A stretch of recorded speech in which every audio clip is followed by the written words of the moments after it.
Vous êtes sur la boîte vocale de Lux Noise, à la croisée de la lumière et du son. Laissez votre message. Bonjour, c'est Patrick Azero.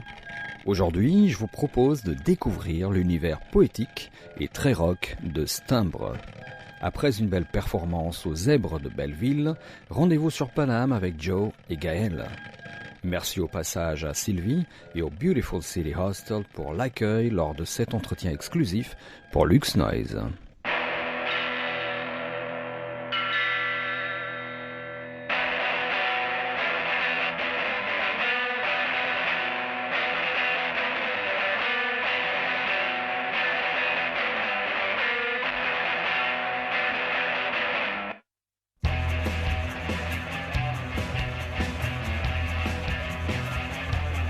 Bonjour Stimbre, est-ce que je dois dire les Stimbres ou juste Stimbre? Je commence par Joe.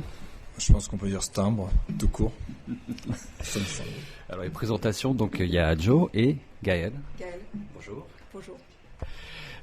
Stimbre, évidemment, ça c'est la question qu'on peut se poser. Moi je vous ai découvert grâce à Internet, comme quoi Internet aussi fait des fois un bon boulot, quand on est curieux en tout cas. Et je vous ai trouvé sur Internet il y a peu de temps, il y a quelques mois pour tout vous dire. Et je suis tombé quasiment amoureux tout de suite de ce projet. Parce que c'est des choses, des sons et des textes et des choses qui me parlent. Et j'ai été tellement curieux que j'ai sauté le pas. J'ai été vous voir récemment aux Zèbres de Belleville. Je vais commencer par une question un peu standard, je sais. Stimbre, c'est pas forcément le timbre sonore, postal, par exemple. C'est tout simplement ton nom de famille, n'est-ce pas? Oui, c'est ça, ouais. On a longtemps réfléchi à un nom de scène et puis finalement on a trouvé que celui-là était finalement, sans chercher bien loin, assez original et puis évocateur. Donc comme on est des amoureux des lettres aussi, voilà, ça allait bien aussi. Et puis le timbre de voix, effectivement, c'est une consonance. On fait un brainstorming avec des amis et puis on a réfléchi. À la fin du repas, on est arrivé à cette conclusion.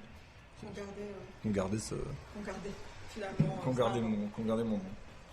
Voilà. Très bien. Alors, pour que les gens sachent un petit peu, Joe, comment tu le vois? Comment tu le définis, ce projet? Est-ce que c'est à la base ton projet personnel et puis aussi celui de Gaël? On parlera de la scène, de la configuration sur scène et tout le reste. Ou est-ce que, à l'heure actuelle, vous parlez de Stimbre comme un groupe, un vrai groupe? Pour moi, c'est un groupe au sens où on mutualise nos savoir-faire, nos compétences, et que la musique, c'est pas que écrire des textes et faire des musiques, c'est tout un environnement visuel de compréhension, de choix de textes.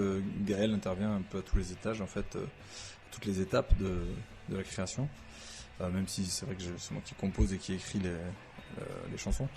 On travaille avec d'autres gens aussi, mais voilà, donc on est complémentaires, on va dire, et donc en ce sens on est un groupe, même si à l'origine j'en suis l'auteur et le compositeur. On voit beaucoup de choses sur vous et on commence à lire beaucoup de choses sur vous sur la toile. Il y a beaucoup d'extraits aussi de live déjà et on voit plusieurs formations. Est-ce que c'est vraiment un projet un peu comme ça, géométrie variable, ou est-ce que là vous êtes arrivé à, comme par exemple aux Zèbres de Belleville, avec un trio? Eh bien, en fait, c'est le fruit de plein d'étapes de travail qui nous a amenés là. Au tout début, on était plutôt sur des formules guitare, basse, batterie, des choses très rock, très sonores. Et puis petit à petit, Gaël m'a amené à faire confiance à ce que je fais depuis longtemps, c'est-à-dire de la programmation sur des machines, et à ce qu'on se serve de ça. Et puis petit à petit, moi, je l'ai emmené avec moi sur scène. Voilà, je l'ai finalement. Voilà, ça fait 10 ans qu'on travaille là-dessus. Voilà. Ça n'a pas été simple, mais j'ai fini par accepter. Si je m'abuse, avant tu étais plus dans une autre forme d'art, comédienne, c'est ça? J'ai été comédienne, j'ai été costumière pour le cinéma. Mais c'est vrai que oui, c'était plutôt... Voilà, j'ai chanté il y a très longtemps, mais je faisais de l'opéra, donc ça n'a strictement rien à voir. Et puis je me suis dirigée un peu vers le jazz, enfin voilà, un petit peu, mais je n'ai jamais fait même de projet personnel, quoi. C'était vraiment un amour caché pour la musique. Voilà. Est-ce que tu écoutais déjà des choses plutôt rock, comme ce qu'on entend sur scène maintenant? Ah oui. Plus, enfin moi j'étais plus chanson, Bachung, Gainsbourg, plus Ferré, plus voilà. C'est Joe qui m'a vraiment amené la tendance rock. Moi, j'étais plus trip-hop. Voilà. Et Joe m'a apporté la tendance plus rock. Il m'a fait découvrir plein de choses. De cette, voilà, je connaissais moins la musique alternative. Enfin, Joe, il m'a montré tout ce qui est musique allemande. Des choses que je n'avais jamais rock. Voilà. Ouais, des trucs comme les Neubotten, des choses, Voilà, des voilà. choses que je ne vois. soupçonnais pas. Voilà. Ouais, Que j'ai beaucoup aimé, enfin. Même Motorhead, il m'a fait découvrir. voilà. J'ai tendance à écouter Motorhead au petit-déj. Moins maintenant pour faire quand même. Bon, voilà, ça je ne connaissais pas. Vous êtes en appartement. Ouais, c'est ça. Ça je connaissais pas. Enfin, je connaissais pas, ou peut-être c'était passé comme ça. Voilà. Et Joe et Gaël aussi, si tu le veux bien, par rapport justement aux membres du groupe, on lit aussi beaucoup de choses évidemment sur la toile, et on parle de ce beau linge que sont ces deux musiciens que tu peux nous citer. Là, c'est Mathieu Torres et Martin Garcia qui sont nos deux guitaristes qui jouent la guitare baryton en fait. Et selon les moments, c'est soit l'un soit l'autre qui est sur scène avec nous. Ils ont aussi des projets perso, ce qui nous permet à tous de trouver un équilibre en fait. Voilà, comment dire, ça donne de la latitude à tout le monde et puis on est très content de jouer avec les deux. Voilà, par ailleurs humainement ça se passe super bien avec eux, donc Des amis. voilà, ce sont des amis. Des quoi, amis. voilà.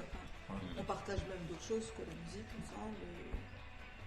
Et puis dans le projet aussi, ils sont investis à d'autres niveaux. C'est-à-dire que Mathieu, il a fait le mix avec Joe sur le disque qui sortira à un moment ou à un autre.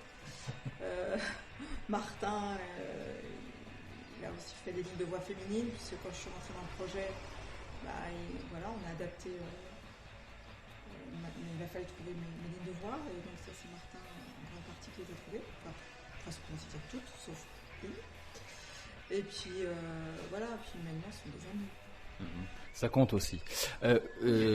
Auparavant, vous aviez déjà travaillé, si je ne me trompe pas, avec Thibaut à Brial. Oui, tout à fait. Avec Thibaut à Brial, oui, dans la formule plus rock, qui a fait des arrangements et puis qui est venu sur scène aussi avec nous.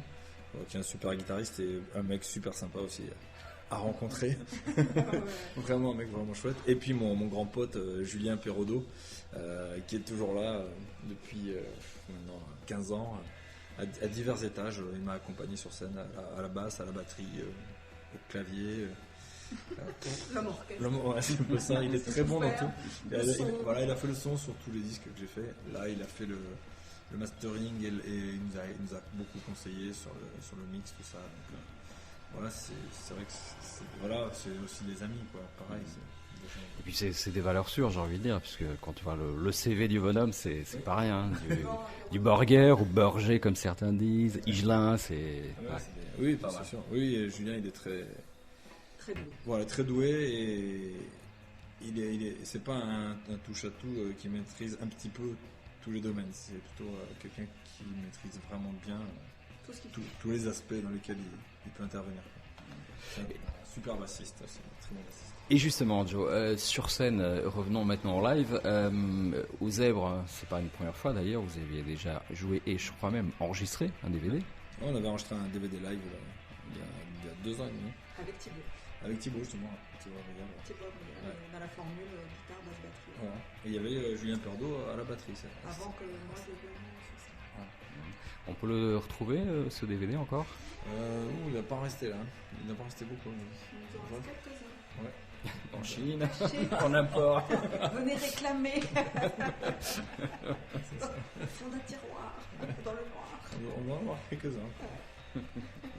Et justement, pour parler de ce que j'ai pu voir, Vénard que j'ai été, on était assez nombreux ce samedi dernier aux Zèbres. Cette configuration vous va bien finalement, non, d'avoir des programmations, des basses et des batteries, des choses qui sont préenregistrées, mais de jouer de façon plus live et organique avec le guitariste qui était très très bon une fois de plus. Et puis vous, est-ce que ça vous, Gaël, Joe, est-ce que ça vous va cette formule comme ça, dépouillée à 3? Nous on adore.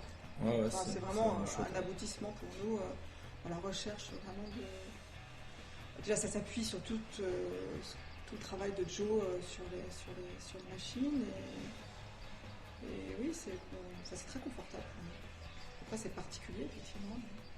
Ouais, ça va. C'est vraiment très confortable. Oui, pour nous, on est arrivé à quelque chose dans le son qui nous plaît vraiment. Et de mettre le texte en avant aussi, de pouvoir le mettre. Voilà. Voilà, c'était important pour nous de mettre le texte en avant. Et puis d'être dans cette formule trio, c'est vrai que c'est beau. Puis ça facilite un petit peu techniquement les réglages, hein. C'est sûr. Les balances. On parlait Ouais, du c'est batteur tout à l'heure. Le fameux batteur, hein. Le batteur qui... Parce qu'en fait, l'origine du projet, c'est l'écriture. Et moi, depuis tout petit, j'écris de la poésie depuis que j'ai l'âge de 7 ans. Et c'est vrai que c'est les textes que j'ai voulu porter au fur et à mesure en musique. D'abord avec mon frère qui était guitariste, avec qui j'ai monté plein de groupes. Et puis ensuite avec d'autres gens que j'ai rencontrés, tout ça. Et en fait, la musique que j'écoutais était très sonore. Et enfin, j'écoutais et de la chanson et du rock. Et pour arriver à trouver vraiment l'équilibre, c'est pas simple. On entend vraiment ce qu'on a à dire. Et que moi, l'écriture pour moi est vraiment fondamentale dans les projets que j'ai pu monter. Là, on est dans un équilibre entre quelque chose de sonore, d'harmoniser avec la voix de Gaël, qu'on arrive à bien contrôler et on entend vraiment l'écriture et où il y a quand même l'énergie du rock, avec quelque chose d'assez moderne dans les sons qu'on trouve dans les machines, plus la guitare électrique qui on n'oublie pas qu'on vient du rock quand même, parce que vraiment on aime ça. Donc voilà, on a enfin arrivé, ça va se rapprocher vraiment complètement de quelque chose d'équilibré et qui nous convient, quoi. Ouais. Et justement, Joe, tu as évoqué ton frère, donc j'ai cru comprendre que c'était aussi une histoire un peu à deux, hein, de frangin, puisque lui il s'est acheté une guitare très tôt, voilà, il s'est mis là-dedans. Toi, forcément, tu l'as suivi.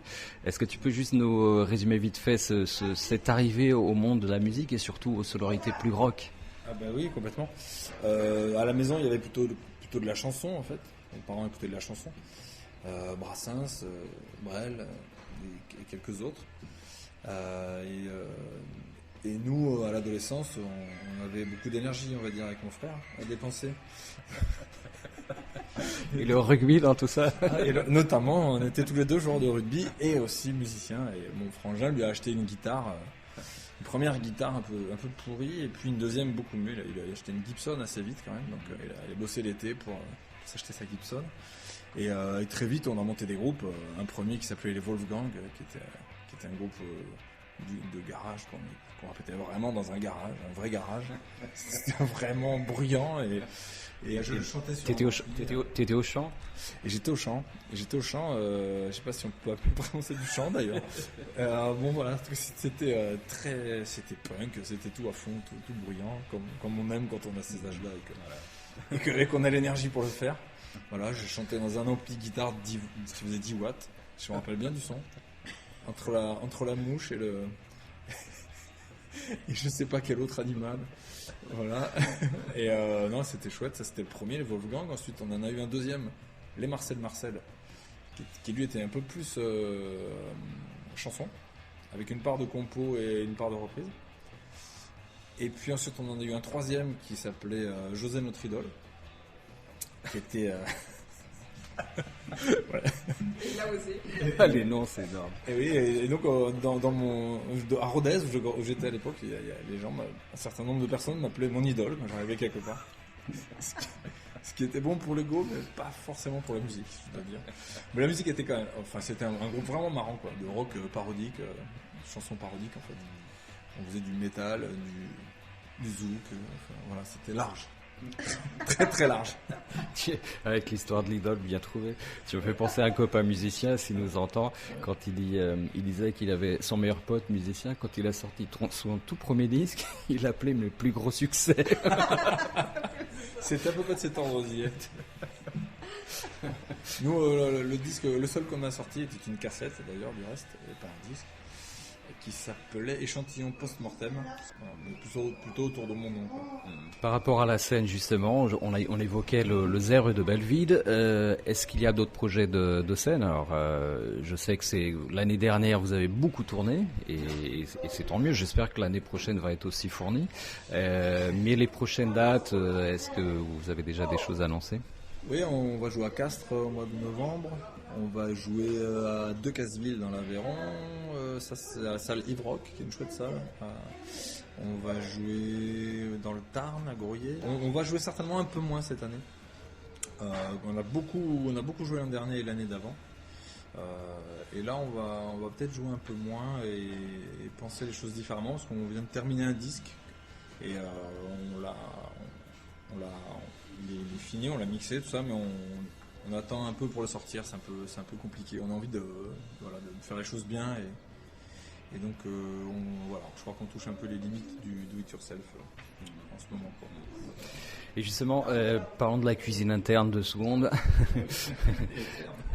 Externe aussi.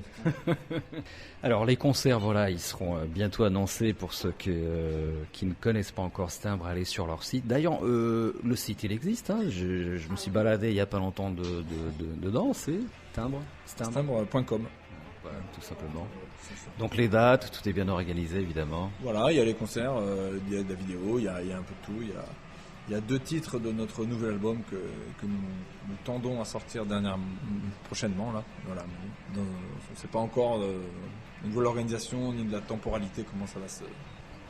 Moi j'y ai trouvé un truc intéressant aussi. À la fin, c'est le rock enfant. Ah oui, Salomé. En fait, tu sais Salomé que tu as vu sur scène aux Zèbres, c'est elle qui chante en fait sur. Je me disais, mais je connais pas cette voix parce que le timbre, on y revient toujours, a changé. Mais je sais, Salomé, ça ne peut être que la même, j'imagine. Et oui, c'est elle en fait. C'est la fille de Gaël, ma fille de cœur donc, pour qui j'ai écrit des chansons quand elle avait 7 ans. C'est magnifique. Il y a 4 sons, si ma mémoire est bonne, mais ils sont hyper destroy, hyper barrés. C'est génial. Puis la petite voix de Salomé, c'était drôle parce qu'elle ne savait pas chanter. Et donc Joe lui soufflait les phrases et elle redisait à la manière dont Joe chante, tu vois. Donc c'est très drôle en fait. C'est vraiment. Faut sortir un EP avec ça. Mais en fait, on en a plus que 4. Hein. On a un album. Hein. On a un album entier. Ouais. Il y a au moins 12-13 titres. Ouais, il est. C'est très joli. Et ça aurait été encore plus drôle que de le faire maintenant de façon anachronique, maintenant qu'elle a grandi, et de le sortir. Elle va se reprendre, elle a envie de reprendre le répertoire et puis de le ressortir maintenant là. Mais voilà, on va le faire avec elle. Peut-être l'année prochaine, elle a envie de se. Là, elle est en train de passer le bac. Mais elle a envie de reprendre ce répertoire. D'ailleurs, on parlait de la scène, on y revient toujours. C'était un beau moment, je trouve, quand tu l'as présentée. Et puis, elle s'est bien intégrée dans ce texte. C'était un très beau moment. Vous le faites souvent avec elle ? Ben là, c'était la première fois, mais dès qu'on pourra le faire, on le fera. Ouais, c'est chouette pour elle. Quoi. C'est chouette. Elle a envie d'être chanteuse, Salomé. Donc voilà, c'est la relève. Et puis, c'est ça. C'était joli, quoi. C'était fragile. En tout cas, c'était un des moments forts, je trouve, de la soirée. Bon, il y a cette partie-là plus intime, n'est-ce pas, et interne au groupe, mais c'était très touchant. Hein. Et justement, question que je voulais vous poser à tous les deux, comment vous sentez qu'une chanson est en train de se former et de dépasser le stade du spoken word, du récité, de la poésie dite, parce qu'il y a quand même, je me suis rendu compte, il y a au bas mot, si ma mémoire est bonne, dans votre set, 4-5 vraies chansons rock avec des vrais refrains. Et comment vous sentez allez, dites-nous comment vous faites pour arriver à ce stade-là. C'est un peu. Moi, je choisis les textes souvent dans tout ce qu'il a écrit parce qu'il en a énormément. Donc, on a déjà. Ça fait longtemps qu'on travaille là-dessus, qu'on a choisi, voilà. Et là, ce qui nous semblait le plus poétique de ce que en tout cas pour ce nouveau projet, on a choisi tous les titres les plus plus proches de la poésie. Parce que Joe, il écrit plein de choses différentes. Hein. C'est énorme, il écrit énormément. On en a vraiment. Ça va de l'enfant, effectivement, à des choses très drôles. Enfin bon. Et du coup, on a choisi comme ça. Après, Joe, c'est lui, il pose la musique dessus, puis c'est comme il sent, quoi. Il va dire voilà. En général, ça vient assez vite. Ouais, souvent je le chante un peu comme ça me vient, très faux, un peu en vrac. Ça ressemble un peu à rien. Et puis après, petit à petit, je le retravaille. J'essaie de mettre la musique un peu en dessous. Voilà, souvent des boucles. Moi, je suis un piètre instrumentiste, alors je fais des boucles, des boucles de basse. Voilà, je boucle ça, je chante par-dessus. Après, on fait appel à des musiciens qui savent vraiment jouer, ils harmonisent, ça fait évoluer le morceau. Voilà, et puis il y a une part de chansons avec refrain, effectivement, avec des ambiances comme ça, et puis il y a aussi des choses dites, plus dites. C'est une volonté, par moment, de donner du relief au répertoire, de dire les choses aussi de temps en temps à la place de les chanter, mais un peu. Voilà, je trouve que c'est intéressant aussi de créer des zones comme ça où on est un peu plus... Des textes qui se prêtent vraiment à être dits. Je pense notamment là, t'as fait Jalousie créature, Ouais. Strip Mousse, c'est des titres, voilà, tu les as jamais mis en musique, je crois. Enfin, Non. voilà, c'est pas venu, ou il a essayé, puis des fois il essaye, et puis il dit oh non, je me sens bien comme ça. Et justement, Joe, toi qui est le parolier, donc, qui t'inspire au niveau des textes, que ce soit des francophones, anglophones ou autres, lusophones? C'est vrai que les poètes de Lisbonne m'ont beaucoup inspiré. Il parle que français. Je parle que français. Donc, Mais tu peux lire des traductions. c'est ça. C'est vrai. Il doit y avoir de très bons poètes, imagine, à Lisbonne. Oh que oui. T'en connais un rayon plus que moi. Les poétesses. Oui, j'imagine. Les auteurs de chansons, on va dire, qui m'ont le plus inspiré, je dirais Adolescent Spi, le chanteur d'OTH, dans sa version OTH. Je dirais TFN. Pour les auteurs, avant eux Ferré, Brel, Brassens aussi, un peu Barbara, bon, tous ces auteurs-là. Non, pas trop. Non, Bachung, c'est plus l'esthétique qui me parle chez lui. La recherche de l'esthétique, de choses différentes, des sons, des mélanges d'électro, de machines, de cordes, voilà. Ça c'est vraiment, je trouve ça vraiment très, très, très, très fort. Après, il y a des interprètes que j'aime. Quanta, par exemple, c'est un super interprète, je trouve. Pour ce qui est des auteurs, c'est plutôt les précités, avec pour moi le plus inspirant Ferré. Je trouve que c'est le plus inspirant des auteurs, à mon sens. Là, je parle pour ce qui est du domaine de l'expression française. Après, pour ce qui est de la musique, j'ai écouté le rock, un peu dans tous les sens, on va dire. Jusqu'à début de soirée. Tout à fait. C'était une private joke. Tu sais bien pourquoi. C'est ça. Voilà. La famille. J'ai découvert.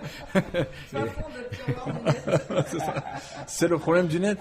Moi, je plaide pour le droit à l'oubli, moi. C'est ta façon d'aimer. C'est ça. En tout cas, private joke. Mais écoutez, vous, les internautes, écoutez cette. J'allais dire une connerie, j'allais dire une reprise. C'est pas une reprise, c'est un clin d'œil que vous faites, non, à début de soirée. Juste dans le refrain. Ouais. En fait, c'est un détournement du propos de début de soirée qui chante et tu tapes, c'est ta façon d'aimer. Dans une chanson sadomaso, mais que je ne chante plus aujourd'hui. Père mon âme. J'adorais cette chanson. Ouais, moi je la trouvais vachement rock. Bah déjà l'intérêt dans un texte comme ça fait tout son sens. Et en plus, voilà, avec l'enrobage musical, c'était très très rock. Hein. Ouais, c'était une période. C'était mon côté. J'ai un côté un peu potache parfois, que je n'ai pas trop exploité sur le nouveau répertoire, mais que je continue à pratiquer dans la vie ou dans mes tiroirs aussi. Ouais.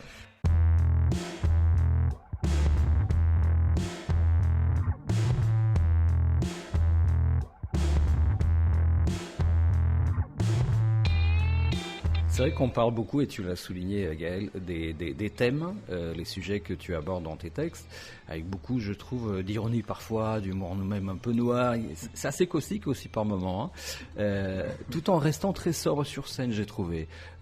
Et ça, c'est tout à votre honneur. Je trouve que c'est pas trop théâtralisé comme souvent dans les spectacles de poésie mélangée au rock. Ça reste très sobre et c'est bien envoyé. Je trouve que c'est vraiment bien. Il y a pas, c'est pas surjoué, quoi. Et comment vous faites sur scène justement? J'ai trouvé que une fois plus, j'ai trouvé ça très sobre, très élégant. Ce pupitre, ce fauteuil où tu te languissais, tu te reposais, Gaël, pour revenir de temps en temps, doubler ses phrases, chanter des refrains. C'est très étudié ou vous le faites en fonction des salles? Non, c'est Gaël qui a trouvé voilà. Tout ce qui est scénique, c'est plus Gaël qui s'en occupe en général. On travaille beaucoup sur vidéo, on regarde les spectacles, de là elle tire des conclusions et on essaye de parfaire. En fait. Voilà, vraiment. Et puis j'ai emmené vraiment ce projet vers quelque chose de pur, quoi, et puis de simple, parce que c'est pour Enfin voilà, c'est vrai que quand tu dis surjouer, tout ça, c'est vraiment quelque chose qui ne me parle pas. Enfin, qui ne me parle pas personnellement. Du coup, voilà, étant donné que j'ai intégré ce répertoire tout doucement, en chantant sur quelques... Bon, ça va être de plus en plus, on en apporte, je rechante de plus en plus de chansons. Mais bon, je me suis dit, je vais m'asseoir, parce que moi, avant, j'étais de l'autre côté. Je regarde, ça fait 10 ans que je suis avec Joe, mais je suis toujours dans la salle. Et j'ai toujours pris plaisir à l'écouter à chaque fois. C'est comme ça, c'est quelque chose... J'adore vraiment ce qu'il fait. Et donc, je me suis dit, je vais me mettre sur scène de la même manière. Voilà, c'était un peu... Je vais me mettre là, parce que de toute façon, c'est l'endroit où je suis bien, c'est en écoutant. Donc voilà, c'était ça. Et puis ce trio, ça marchait bien comme ça, en pointe. Oui, j'ai trouvé ça visuellement très réussi. Élégant une fois de plus, parce que tu as des mimiques, et là c'était ton jeu de scène, en tant que comédienne qui revient. Et j'ai trouvé, je ne sais pas si c'est une mauvaise lecture de ma part, mais que ce soit sur Internet ou de visu aux Zèbres, donc, j'ai trouvé par moments que tu donnais une certaine distance, une certaine presque nonchalance par moment, qui allait bien en contre-pied avec Joe, qui lui se donne corps et âme, et tu étais... Tout à fait, c'est un choix, et tout à fait. C'est-à-dire que moi, Joe, il est comme ça, il est animal, il a quelque chose de beaucoup plus physique. Et moi, je suis quelqu'un de beaucoup plus timide et réservé, et c'est ma nature, je suis comme ça. Et donc, voilà, on est dans nos places. Moi, je suis comme ça. Donc... Bon, j'ai une part de moi aussi qui est peut-être un peu plus expansive, mais que je trouvais, ça aurait fait, comment dire ? Doublon ? Oui, des interférences, tu vois ce que je veux dire. Alors que là, ça fait un équilibre, tu vois, le fait que effectivement, je sois posée comme ça, et que lui, il se laisse aller à ce qu'il est naturellement. Et aussi moi. Enfin, moi, je me trouve très naturelle comme ça. C'est vraiment moi, j'ai l'impression.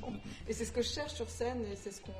Moi, j'ai beaucoup travaillé la scène avec Joe, c'est-à-dire avant, j'ai fait du coaching avec Joe sur le travail sur scène, et c'est ce que je cherchais chez lui, c'est-à-dire à ce qu'il soit lui, et voilà, vraiment lui. Enfin, on a tous des masques. Voilà. Ce qui est pas évident, et ce qui est finalement la chose la plus intéressante, et quasiment la seule chose intéressante dans tout ça, c'est d'arriver jusqu'à soi sans être la copie des autres qui vous ont donné envie d'être là aussi. Voilà, le poids des aînés, le respect qu'on leur doit parce qu'ils nous ont donné envie, et parce qu'ils ont tout le talent qu'ils ont pu nous donner, et toute la compréhension qu'ils ont pu nous apporter. Pas se cacher derrière eux, en les imitant, même inconsciemment. Voilà. Et d'arriver à quelque chose, d'être soi dans ses fragilités, parce que moi je suis quelqu'un... Voilà, je suis fragile, et je montre mes fragilités, et j'espère que je les montre. Voilà. Je souhaite les montrer. Et c'est ce que Gaël m'a apporté, c'est d'essayer de me rapprocher au plus près de moi. Et aujourd'hui, quand je vais sur scène, je me sens chaque fois de mieux en mieux, parce qu'en fait, quand je chante, je suis complètement dans les morceaux, et je les vis vraiment de l'intérieur. Je me regarde pas en train de chanter, ce qui pouvait être le cas jadis. Et donc le temps avançant, moins de cheveux, mais plus de sincérité. Tiens, en parlant des cheveux, je crois que c'est dans la floor du dance floor, si je m'abuse. J'aime bien aussi ton attitude un peu détachée de tout ça. Ouais, t'es presque en filigrane sur le morceau, mais t'y es quand même un peu détaché en même temps. Et je trouve ça, si c'est un parti pris, une fois de plus, c'est bien joué, et je trouve que c'est bien, c'est super bien ce que vous faites. Faut continuer comme ça. Merci. Écoutez, c'est déjà très très généreux de votre part, ce temps que vous nous consacrez pour nous dévoiler un peu plus Stimbre. On le dit bien Stimbre et non pas S-Timbre, comme j'ai déjà entendu. Non, c'est bien Stimbre. Stimbre, ouais, ça se prononce Stimbre. Vous êtes quand même dans un pays, tu l'as évoqué tout à l'heure, la chanson à texte, où la parole est mise en avant, et on le sent bien dans votre souci scénique, c'est de bien mettre les textes en avant, et c'est bien réussi jusqu'à présent. On est quand même dans un pays où on donne évidemment beaucoup d'importance aux paroles dites, chantées. Dans quel cadre vous situez-vous, dans quel univers situez-vous le mieux? S'il y a des pro-amateurs qui nous écoutent, est-ce que vous êtes aussi à l'aise dans des petites salles intimistes, mais aussi d'autres configurations? Tout nous va. Voilà. Ce qui nous va moins, c'est quand c'est bruyant et que les gens sont là pour manger des aliments en buvant du vin rouge, par exemple, et qui sont pas là forcément pour la musique. C'est moins. Voilà, nous on est vraiment dans les endroits où il y a de l'écoute. C'est plus notre. Voilà, nous on a envie de aussi bien un festival. Enfin, tout nous va du moment qu'on a des conditions techniques de son, voilà. Après, c'est vrai que là, par exemple, au Zèbre, les gens qui étaient venus nous écouter, ils ont une très très belle écoute. C'est vrai que c'est chouette, les gens sont là pour ça. Voilà, il y a pour nous, c'est important l'écoute. Mais c'est vrai que le nombre de personnes, finalement, voilà. Mais un festival, voilà, ça nous irait aussi. C'est vrai que là, c'était un cadre intimiste. Bon, c'est vrai que c'est confortable. On ne peut pas dire le contraire. Pour nous, ça l'est, ouais. Pour nous, ça l'est. D'avoir des gens assis en face de nous, ça ne nous fait pas peur, bien au contraire. Mais je crois que quand même, parce que parfois on en parle, si on pouvait rester même dans des salles humaines, quoi. 1500 places, je trouve que c'est... Pour finir, ça ouvre un nouveau volet, une nouvelle question, si je puis dire. C'est vrai que quand on parle de poésie, on a tendance à la visualiser dans des théâtres, des amphithéâtres, des choses comme ça, et des festivals de poésie notamment. Il y a la Grande Maison de la Poésie, mais il y a d'autres lieux. Mais vous êtes à la fois, j'ai envie de dire, dans le spoken, dans le chant, donc dans les formats concerts classiques rock. Donc vous êtes complètement open, ouvert à toutes sortes de lieux. On l'a bien compris, non ? Ah oui, c'est vrai qu'on est vraiment à cheval entre la poésie. Enfin, Joe, c'est vraiment une écriture poétique, mais c'est de la chanson. Enfin, je pense qu'on est très ouvert. Enfin, les deux sont... Je crois qu'on est très ouvert et que les gens en sont même assez surpris quand ils viennent nous voir de trouver finalement quelque chose qui peut paraître un peu conceptuel de loin et qui finalement est très, très facile d'accès dans les faits. On est allé jouer par exemple au Printemps de Bourges dans le Off cette année. Voilà, les gens ils étaient étonnés, ils s'arrêtaient, ils voyaient ça. Ils ne s'attendaient pas à croiser quelque chose comme ça et ça les... Voilà, ou dans des salles, on joue dans des lieux des fois totalement interlopes, au fin fond de la campagne, notamment pas longtemps dans un endroit, le cabaret clandestin. Ah oui, c'est un super. Voilà, c'est un ancien, c'est une sorte de cabaret qui a été un peu comme un cirque construit autour d'un énorme arbre. C'est vraiment étonnant. Et voilà, on a joué dans des théâtres, ça nous va aussi. Enfin voilà, c'est vrai que on est très ouvert en fait. Et notre musique l'est aussi, je pense. Ah oui, ouais. Ça, c'est ce qu'on entend. Nous, on tend à ça. On n'est pas on se sent pas d'une chapelle. On se sent influencé par le rock, par la chanson, par le trip-hop, par par des tonnes d'influences. Et c'est quasiment nos limites d'ailleurs, ce que vous proposez. Donc du coup, ça ouvre plein de portes, plein de possibilités. Ouais.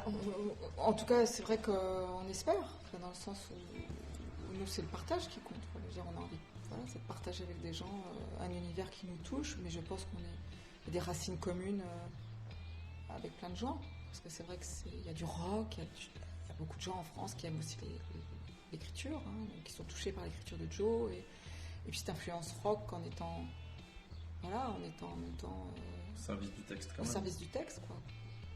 Et c'est vrai qu'il y a plein de gens qui sont touchés par ce mélange, quoi. Bon, c'est vrai qu'ils les font penser à Bachoun, effectivement, c'est la référence qui vient en premier, et tant mieux, parce qu'on aime tous les deux Bachoun, et voilà, et tant mieux, parce que c'est vrai que c'est notre racine, voilà, c'est pas Bachoun, on préfère, on est très content quand on nous dit que ça fait penser à Bachoun. Bien sûr, c'est flatteur, j'imagine. C'est flatteur, il n'y a pas de souci. Ou Gainsbourg, quoi, parce que, ou Brigitte Fontaine, ou des gens comme ça, ce sont des gens qui sont On nous parle de tous ces gens, regarde. Et qui sont, en français, Arnaud, Tiefen, tout ça, c'est des choses qu'on écoute, quoi. Encore, qu'on aime. Je vous ai vu aussi récemment, mais bon, c'était une archive à la télé, chez un énormissime Jackie, très en forme. Tout à fait, toujours en forme, Jackie. Il est à la poche. Et tu es revenu juste avant le Zèbre. Et ouais, tout à fait, il y a 3 jours, donc on y est retourné en force cette fois-ci à 3. Il faut au moins à 3. À 3, c'est un minimum. C'est un minimum syndical. Il est charmant. Il est très sympa, Jackie. Et comment les médias accueillent un projet comme le vôtre ? Plutôt bien quand ils veulent parler de ce qu'on fait. On a des radios qui nous diffusent, on a la presse plutôt régionale dans le sud qui nous diffuse, qui nous suit aussi. En tout cas, dès qu'on nous découvre, il y a toujours quelque chose de... Ah, voilà, quoi, il y a quelque chose... Ah, il y a une surprise... Voilà, il y a quelque chose qui parle dans ce projet. À tous les amoureux du texte, effectivement, et de la musique Tout se mélange, quoi. C'est bon. Voilà, on y revient justement au texte. La France étant ce pays qu'on sait, le slam, le hip-hop lui-même, le rap français, la poésie dite, chantée. Donc j'espère qu'il y aura plein d'autres radios qui vont se pencher sur votre cas. Et justement, question finale par rapport aux médias français. Vous avez suivi sûrement ce grand débat sur les quotas de chansons francophones. Ça vous passe à côté ou vous avez un avis? Moi, j'ai pas d'avis là-dessus, à vrai dire. Je crois que ça change pas grand-chose. Je pense que tu pourrais mettre 80% de quotas de chansons d'expression française. Ça changerait rien. En fait. Mais pas les bons. C'est ce que j'allais te dire. Tu pourrais continuer à polluer les ondes à plus grande échelle, peut-être encore. Donc, Ouais. voilà, C'est mieux de se pencher sur d'autres soucis, c'est-à-dire la qualité de ce qu'ils ont à proposer, quoi. Tout à fait. Voilà. et de répartir le secteur réellement culturel et de bien le diviser avec celui de l'animation. Voilà, on est dans deux choses différentes. Aujourd'hui, on mélange culture et animation, quoi. Enfin, voilà. Et voilà. Nous, On voit beaucoup d'animation. Des fois, on me demande pourquoi je fais pas taper les gens dans les mains. Je dis parce que je suis chanteur et auteur de textes. Voilà. Pas vocation. Faites pas les mariages, les baptêmes. On aurait bien aimé, mais... On ne nous demande pas. Mais je pense qu'on va se faire quelques Mais je enterrements. pense que voilà, les enterrements sont plus propices à notre musique. Que les mariages, je pense que là, vraiment... Il y a des débouchés, je pense. Des débouchés, c'est énorme. Bon, ça sent le gouffre là, la fin de l'interview ou de l'entretien. En tout cas, Joe et Gaël, un grand merci pour votre temps, votre écoute, votre générosité. Continuez comme ça. Bon vent à ce disque et qu'il sorte bien et au plus vite, d'accord? Merci Patrick. Merci Patrick. Et puis plein de belles dates, le meilleur reste à dire. Il faut aller voir sur scène les artistes et surtout découvrir si vous les connaissez pas encore. Il faut aller voir Stimbre sur scène, c'est quelque chose de, comme tu disais Gaël, d'atypique, et c'est ça qu'on aime. C'est voilà, chez Lux Noise. Merci à vous deux, à très vite. Merci. Merci Patrick. Au revoir.